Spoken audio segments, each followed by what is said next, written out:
La guía anterior, la guía número 9, entonces estábamos hablando respecto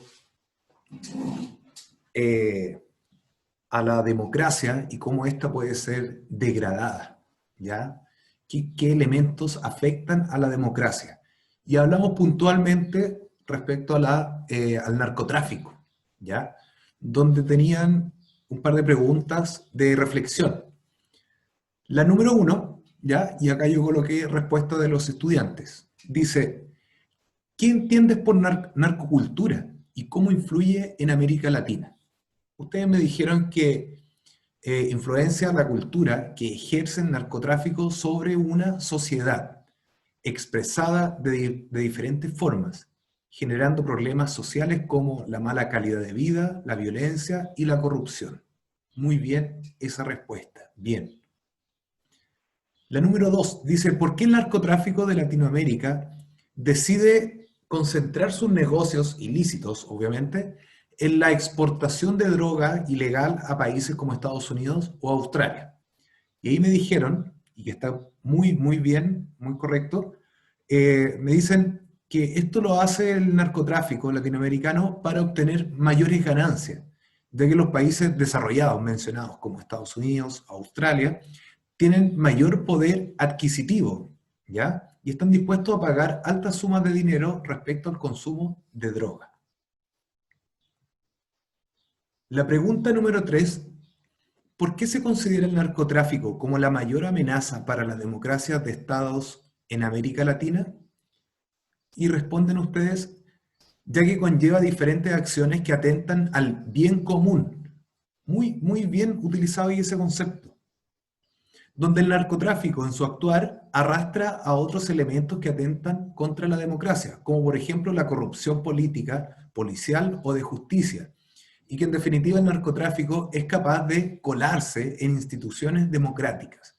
Y es por eso que ahí bien fundamenta que es el narcotráfico la mayor amenaza, porque reúne las otras formas, digamos, que amenaza a la democracia, como por ejemplo ahí mencionan la corrupción, ¿ya? En varias instituciones, además de conllevar un sinfín de males sociales. Y finalmente, ¿qué solución propones tú para combatir el narcotráfico en Chile? Ahí dieron tres respuestas. Primero, la creación de instituciones específicas para el narcotráfico y que estén conectadas entre países latinoamericanos. Bien. Elevar penas a narcotraficantes, ¿ya? Y fortalecer las aduanas en cuanto a seguridad y métodos de seguimiento. Bien ahí esa reflexión en cuanto a las soluciones para combatir el narcotráfico en nuestro país. De esa manera vamos a dar inicio a la clase número 10, que lleva por título Las formas de participación ciudadana en Chile y el fortalecimiento de la democracia y el bien común. Clase número 10 y final de este año. Como objetivo de la clase, entonces, vamos a reflexionar respecto a las diversas formas de participación ciudadana y su fortalecimiento al bien común y democracias en Chile. A modo de introducción, entonces, la participación ciudadana es algo común y esperado dentro de todos los países con sistemas democráticos. Los lineamientos de participación ciudadana están contempladas en sus distintas constituciones, ¿ya? Organizaciones como la ONU encomiendan que los países democráticos activen diferentes medios para ampliar la participación ciudadana. Acá yo coloqué imágenes respecto a diferentes formas de participación ciudadana y que vamos a revisar hoy. En cuanto al concepto de participación ciudadana, ¿ya? Primero debo decir que consiste en el involucramiento activo de los ciudadanos y ciudadanas en los procesos de toma de decisiones públicas que tienen repercusiones en sus vidas, ¿ya? Eso lo saqué de un texto del Ministerio de Justicia para el año 2020. Respecto al tema, ya la Constitución de Chile dice que el Estado reconoce a las personas el derecho de participar en sus políticas, planes, programas y acciones. Bien, vamos a revisar entonces un breve video de manera introductoria. Desde el retorno a la democracia hasta hoy día, mucho se ha hablado sobre participación ciudadana. Y también hay muchos intentos de ir avanzando en estos niveles que conversamos que tiene la participación. Partimos en 1990 con la creación de lo que se denominaron las Oficinas de Información, Reclamos y Sugerencias, que lo que buscaba era que cada espacio público existiera un espacio en el cual la ciudadanía pudiera plantear sus necesidades y tener un contacto y una comunicación directa con el Estado. Desde esos lejanos años 90 hasta hoy día, han habido distintas políticas públicas e intentos de ir ampliando la participación ciudadana en nuestro país. Un ejemplo importante tuvo relación con lo que fue la Ley de Transparencia y Acceso a la Información Pública del año 2008, que nos entregó la posibilidad de acceder a información, a solicitarla y a que nadie nos la negara. Y si alguien la negara, existía un consejo, el Consejo para la Transparencia, al cual nosotros podemos acudir para exigir que ese derecho no se vulnere. Luego fuimos avanzando en el tiempo y otra experiencia bien significativa es la denominada Ley de Participación Ciudadana, que como hablábamos anteriormente fue promulgada en el año 2011. Esta ley tiene una antigua historia, o su llegar a que fuera promulgada tuvo harto tiempo de procesos de conversación. Partió más o menos en el año 1999, cuando fue la primera vez que en nuestro país, tras el retorno a la democracia, hubo una segunda vuelta, cuando estaba en competencia Lavín con Lagos. En esa reñida primera vuelta, en la cual por primera vez tuvimos una segunda vuelta, las organizaciones de la sociedad civil se organizaron y le exigieron a los candidatos que señalaban cómo iban a ir ampliando la ciudadanía. De esa forma, el candidato Lagos se comprometió con la sociedad civil de ir avanzando a una ley de participación ciudadana. Una vez que llegó al gobierno en el año 2000, generó un consejo de participación que recorrió todo el país conversando con diversos dirigentes sociales, preguntándole qué es lo que se esperaba de una ley de participación ciudadana y asociación para nuestro país.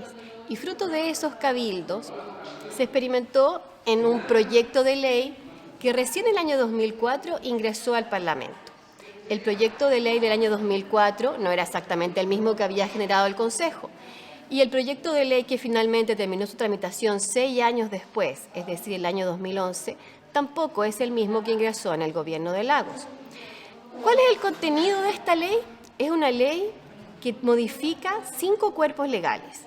Y dentro de los temas que toma está el derecho a asociación, la asociación y organizaciones de interés público, el Fondo de Fortalecimiento de las Organizaciones y Asociaciones de Interés Público, la consagración legal de un estatuto del voluntario. Entonces, respecto a ese video, ¿ya?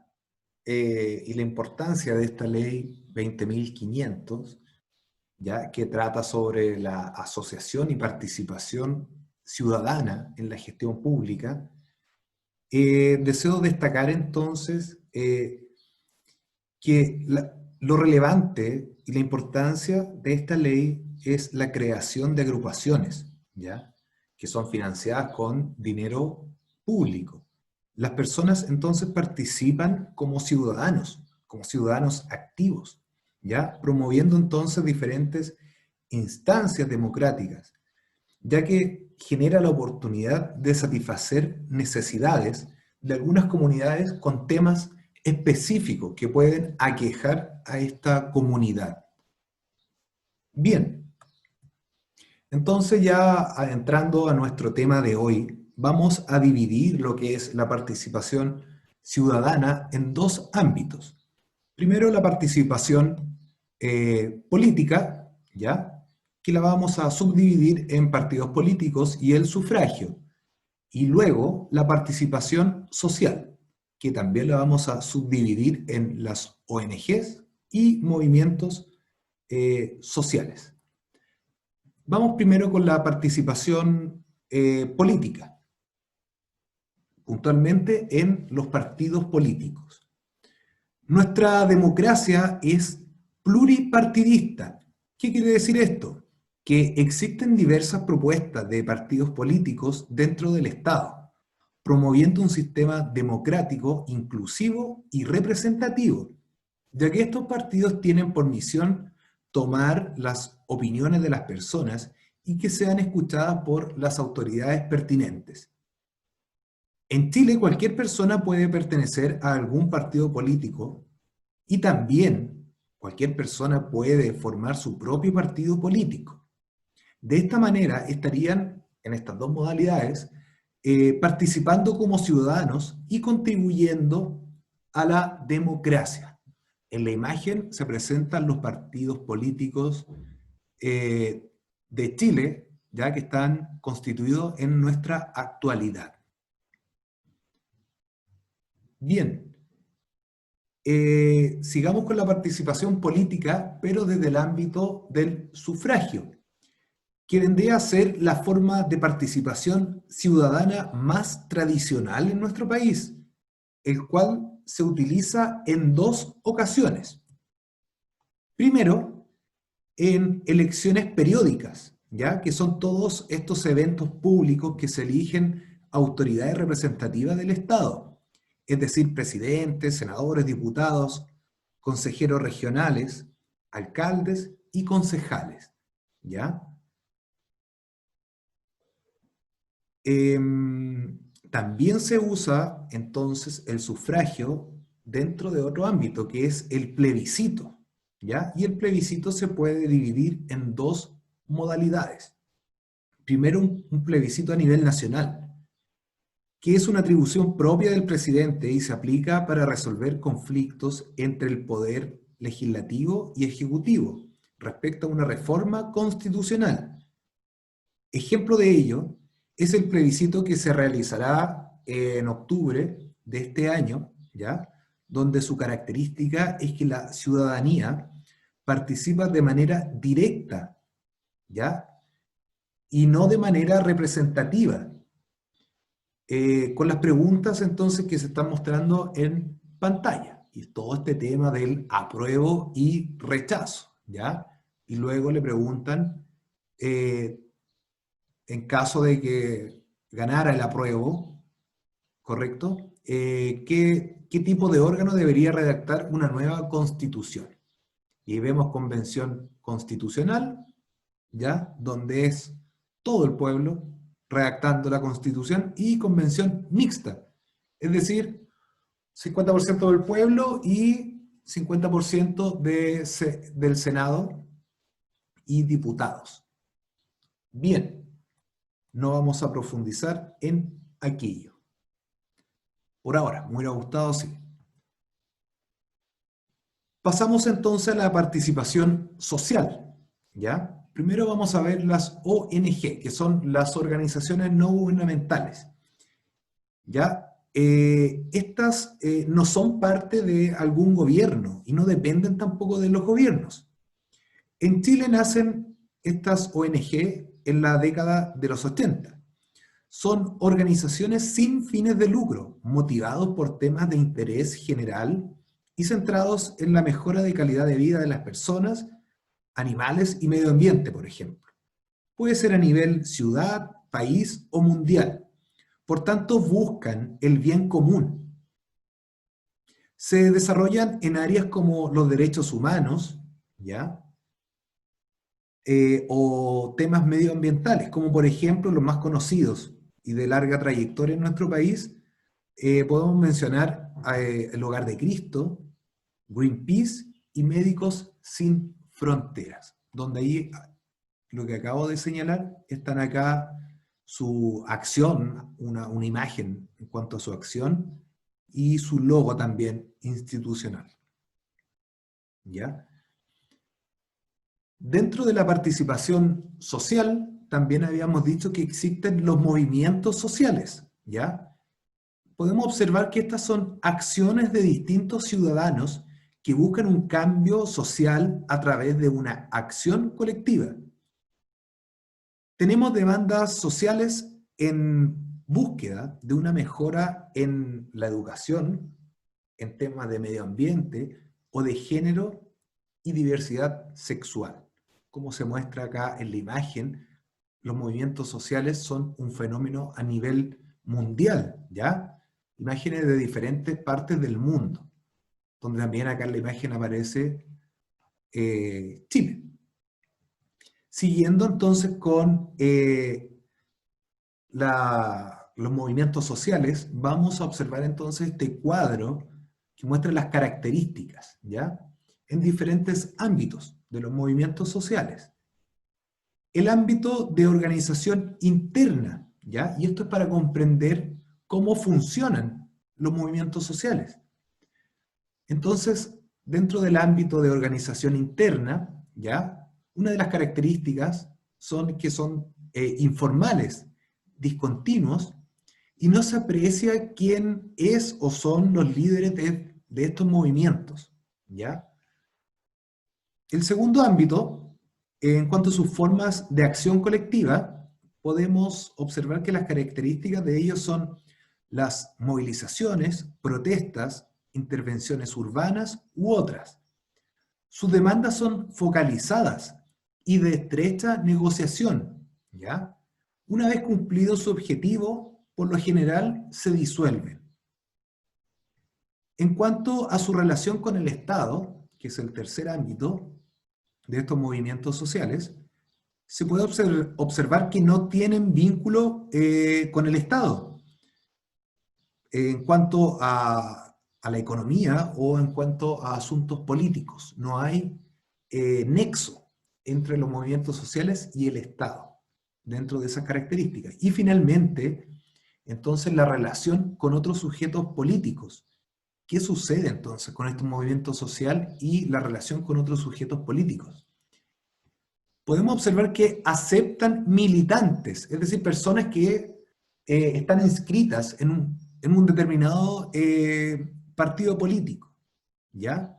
Eso no significa entonces que el movimiento, al integrar personas de algún partido político en específico, no significa que el movimiento se ve influenciado o tiene como bandera ese partido político.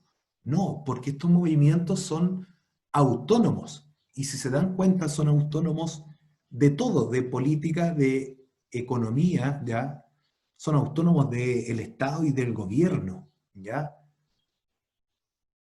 Entonces, es de esa manera como hoy observamos estas diferentes formas de participación ciudadana, que por un lado estaba la participación social, ¿ya? Y la otra, la participación política.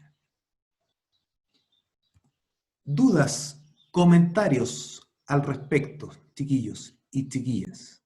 La guía de hoy, de la clase de hoy, es la... Oye, no le puse número... Ah, sí. La guía número 10, ¿ya? Y son 4 preguntas de reflexión e investigación. Primero, dice, ¿cómo la militancia, ya sabemos que son personas que están inscritos en algún partido político, o la creación de partidos políticos, dijimos que también uno puede crear un partido político, y el sufragio, ¿ya? Que son las votaciones populares para elegir alcaldes, diputados, o también en algún plebiscito. ¿Cómo estas maneras, ¿ya?, de participación ciudadana, pero del ámbito político, ¿ya?, contribuyen a la democracia y al bien común? Recuerde que el bien común es la búsqueda de la sociedad por cosas que, ¿cómo decirlo? A ver, por cosas que van a generar un bien, ¿ya?, para la sociedad en general, ¿ya? La número 2, perdón, ¿tiene alguna duda con la número 1? O sea, es decir, ustedes tienen que responder en cuanto al ámbito de participación ciudadana, pero del ámbito político, que tenía estas formas, ¿ya? La parte de los partidos y el sufragio, y cómo esto contribuye a la democracia y al bien común. La número 2 dice cómo las ONG y los movimientos sociales contribuyen a la democracia y al bien común. Ahí también veíamos que estas son formas de participación ciudadana que por un lado no tienen, son organizaciones que no tienen fines de lucro, ¿ya? Y también movimientos sociales, como estos mismos movimientos que ocurrieron en octubre del año pasado, ¿ya? Si bien alguien puede estar de acuerdo o en desacuerdo de cómo se llevó a cabo eso, me gustaría que vieran que dentro de esos movimientos sociales, o también, por ejemplo, la marcha de los profes, por mencionar, ¿ya? Contribuyen o no a la democracia y al bien común. Ahí usted tiene que hacer esas críticas. Hasta ahora, ¿dudas con las dos primeras preguntas de la guía? No, profe. Muchas gracias. La número 3 dice, investiga respecto a una ONG que sea de tu interés y describe de manera sintetizada, resumida, cómo actúa y cuál es su finalidad. ¿Ya? ¿Dudas con eso? Hay muchas, chiquillos. Ustedes pueden meterse a internet y existen diversas ONG. También acá en Rengo existen ONG. Y tiene que entonces resumir la información de cómo actúan y cuál es la finalidad de estos, de acuerdo a su interés. ¿Por qué? Porque más adelante, si usted investiga respecto a una ONG, más adelante, por cualquier motivo, vuelta de la vida, usted decide pertenecer a alguna ONG y ya estaría más o menos, ya tendría conocimiento de cuáles son, ¿ya? Y cuál es su interés. Acá en Rengo, en cuanto a ONG, conozco una, no recuerdo el nombre, pero que tiene que ver con esta asociación de personas que rescatan perritos de la calle, que tengo una amiga que participa en ella, ¿ya? Entonces ellos, su actuar es en base a aportes de las personas, ¿ya? Y obviamente mejora la calidad de vida en nuestra comuna, tanto para las personas como también a los perritos que están abandonados. Finalmente, la número 4. Según, esta es más compleja, según tu opinión, ¿qué tipo de participación, es decir, los tipos que vimos hoy, ¿ya? En Chile han de ser más efectivas y democráticas? Fundamente su respuesta. Es decir, acá usted puede decir, yo creo, profesor, que el sufragio es lo más efectivo, ¿ya? Por bla, bla, bla, bla, bla, y es democrático porque bla, bla, bla, bla, bla. También me puede decir, yo creo, profesor, que, no sé, un ejemplo, las manifestaciones de movimientos sociales, ¿ya? Marchas, son súper efectivas, profesor, pero no son democráticas, porque bla, bla, bla, bla, bla. Un ejemplo, solamente estoy dando un ejemplo.